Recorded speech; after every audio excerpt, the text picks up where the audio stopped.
मातोश्री पे जैसे जैसे दिन चढ़ता जा रहा है वैसे वैसे जीते हुए प्रत्याशी जो हैं वो लगातार यहाँ पर आते जा रहे हैं। 220 वार्ड क्रमांक से शिवसेना की यूबीटी की उम्मीदवार संपदा मैडम हैं जो चुनाव जीती हुई हैं। मशाल इनका चुनाव चिन्ह था। आप देख रहे होंगे कि इनके समर्थन में बड़े पैमाने पे लोग मातोश्री पे आए हैं और उद्धव ठाकरे जो यूबीटी के अध्यक्ष हैं उनको शुभकामनाएं देने ये लोग जाएंगे।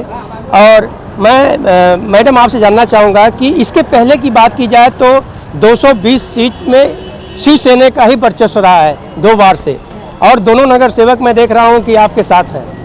तो आपसे मैं जानना चाहूँगा कि क्या चुनौतियाँ हैं अभी वर्तमान समय में वहाँ? एक्चुअली लास्ट टाइम ना 2 मीन्स इक्वल मतों से हम लोग आए थे। ओनली ईश्वर चिट्ठी डाल के बीजेपी का कैंडिडेट एज अ कॉरपोरेटर चुनाव में आया था। इस बार उद्धव साहब के आशीर्वाद से, आदित्य सर के आशीर्वाद से, मन से और राष्ट्रवादी कांग्रेस का पक्ष हमारे साथ था और सब लोगों ने मेहनत करके ये सीट निकाली है। चैलेंज तो बहुत था क्योंकि हमारे एरिया में पैसे भी ज़्यादा पैमाने पे बांटे गए थे।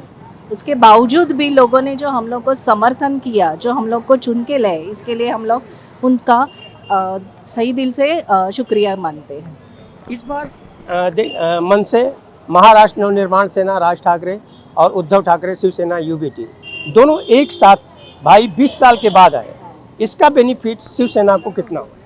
यस, डेफिनेटली इसका बेनिफिट तो मिला ही है क्योंकि लास्ट टाइम हम लोग को 5,940 सीट्स मिला था और ये टाइम हम लोग को 6,940 वोटों से हम लोग जीते हैं। पिछली बार की अपेक्षा इस बार शिवसेना यूबीटी को कम सीटें आई हैं, इससे क्या खुश हैं आप? नहीं, उसके लिए तो बहुत दुख हो रहा है। अगर ज़्यादा से ज़्यादा सीट आती तो बीएमसी हमारे हाथ में आती, वो तो थोड़ा दुख हो ही रहा है हम लोग को। 1995 से लेकर के अभी तक यानी कि 27 साल तक शिवसेना का कब्जा रहा है, एक किला रहा है बीएमसी, जहां से मुंबई करों को मूलभूत सुविधाएं के साथ साथ उनकी समस्याएं, गटर, नाले, पानी, हर चीज़ की वहां से एक निराकरण किया जाता था। वर्तमान समय में आपकी सत्ता तो है नहीं होगी बीएमसी की, लेकिन आपको लड़ाई जंग तो लड़ना होगा अपने कार्यकर्ताओं के लिए, तो क्या कहना चाहेंगे? ये तो एक चुनौती है लेकिन हम लोग हार नहीं मारेंगे।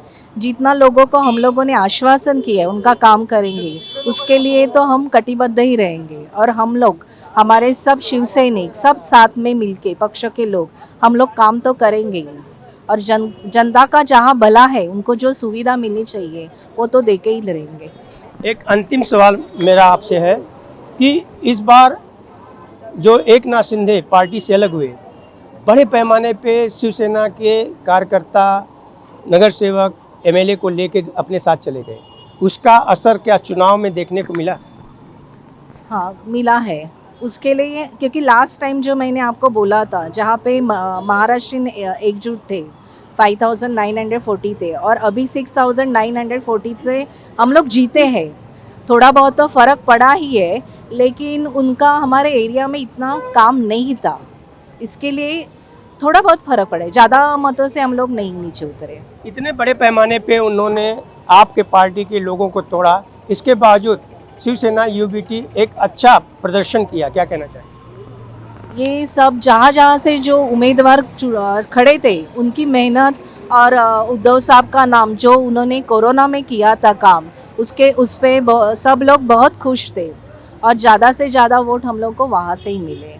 तो आपने देखा कि 220 वार्ड क्रमांक से शिवसेना के उम्मीदवार जीती हैं। इनके स्वागत के लिए बड़े पैमाने पे इनके क्षेत्र से लोग आए हुए हैं। आज मातोश्री में बड़े पैमाने पे नगर सेवक जो जीते हुए हैं वो जा रहे हैं, जाने के बाद अपनी उपस्थिति दर्ज कर रहे हैं। रही बात कि शिवसेना यूबीटी के उम्मीदवारों का कहना है हम चुनाव जीते हैं लेकिन हम अपनी लड़ाई, अपनी जंग जो है लड़ते रहेंगे। चैलेंज होगा लेकिन उस चैलेंज को भी वो चीरेंगे और अपने क्षेत्र में जो जनता है उसका काम करेंगे। ऑन टीवी न्यूज़ के लिए कैमरामैन बालक साथ हरीश।